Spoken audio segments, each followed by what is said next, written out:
America ఇరాన్ల మధ్య మళ్ళీ చర్చలు మొదలు కావచ్చా అంటే వార్తలు చూస్తుంటే అవునని అనిపిస్తుంది. అయితే ఈసారి పాకిస్తాన్లో జరుగుతాయా లేదా అన్నదే అనుమానం. మీరు స్క్రీన్ పైన చూడండి, రిపోర్టు ఇరాన్కు పాకిస్తాన్లో జరగడం ఇష్టం లేదట. సో ఇరాన్ జెనీవాలో ఈ చర్చలు, చాలా అంతర్జాతీయ చర్చలు జెనీవాలో జరుగుతాయి. సో జెనీవా ఇది న్యూట్రల్ డెస్టినేషన్ కనుక జెనీవాలో జరిగే అవకాశం ఉంది అని. ఎందుకంటే జెనీవాలో చర్చలు జరగడం అంటే ఈలోగా వార్తలు కూడా వచ్చాయి. పాకిస్తాన్లో చర్చల కొరకు వచ్చిన ఇరాన్ డెలిగేషన్ పైన అటాక్ జరగవచ్చన్న అనుమానం ఇరాన్ ప్రతినిధులకు వచ్చింది. అందుకే వాళ్ళు అబ్రప్ట్గా చర్చలు ముగించి వేరే ఎయిర్క్రాఫ్ట్లో వేరే రూట్లో వెళ్ళిపోయారని ఇది ఇరాన్ డెలిగేషన్కి చెందిన ఒక మెంబర్ మీడియాకి ఇచ్చిన లీక్లోనే పేర్కొన్నారు.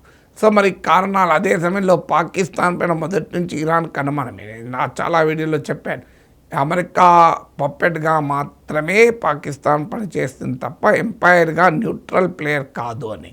సో అందువల్ల పాకిస్తాన్ షిప్స్ను ఇరాన్ ఎలో చేస్తే స్ట్రెయిట్ ఆఫ్ హార్మూజ్ బ్లాకేడ్ ఉన్నా అవి అమెరికన్ ఇంట్రెస్ట్లకు సంబంధించిన అనుమానాలు కూడా వచ్చాయి. ఎందుకంటే పాకిస్తాన్ 10 షిప్స్ బయటికి రావడంతోనే ట్రంప్ తన 10 షిప్స్ బయటకు వచ్చాయని చెప్పాడు.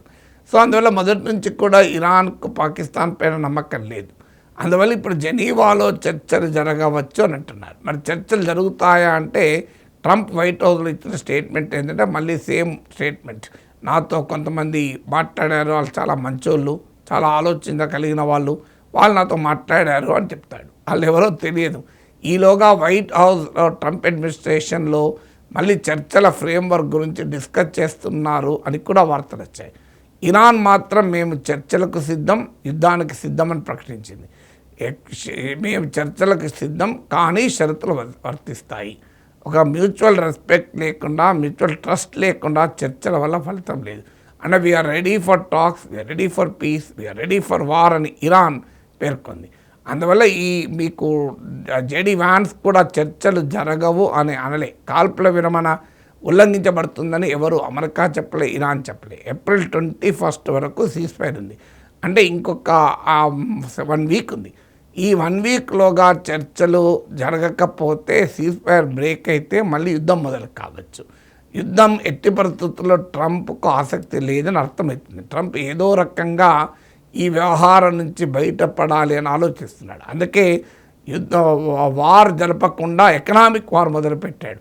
సో స్ట్రెయిట్ ఆఫ్ హార్మూజ్ను వార్షిప్స్ పంపించి పేల్ చేస్తాను, నాటో దేశాలు కూడా నా ఎంబర్ రండి, స్ట్రెయిట్ ఆఫ్ హార్మూజ్ను ఫ్రీ చేయకపోతే power plant day, bridge day అన్న ట్రంప్ ఇప్పుడు బ్రిడ్జ్ లేదు, పవర్ ప్లాంట్ లేదు, వార్షిప్లు లేవు. వార్షిప్లు వచ్చాయి కానీ ఆర్థిక దాడి కొరకు వచ్చాయి, నాట్ ఫర్ మిలిటరీ అటాక్. అవన్నీ కూడా ఇరాన్ కోస్ట్లకు దగ్గరలో కొంత దూరం పెట్టుకొని ఇరాన్కు వెళ్ళే షిప్స్ మీద అటాక్ చేస్తామని బెదిరిస్తున్నారు. అంటే ఇరాన్ పోర్ట్స్కి ఏ షిప్ వెళ్ళకూడదు, ఇరాన్ పోర్ట్ నుంచి ఏ షిప్ రాకూడదు అని. సో అందువల్ల ట్రంప్ స్ట్రెయిట్ ఆఫ్ హార్మూజ్ పైన మిలిటరీ ఆపరేషన్ అనేది వదులుకున్నాడు. ఇప్పుడు ఎకనామిక్ ఆపరేషన్ మాత్రమే చేస్తున్నాడు.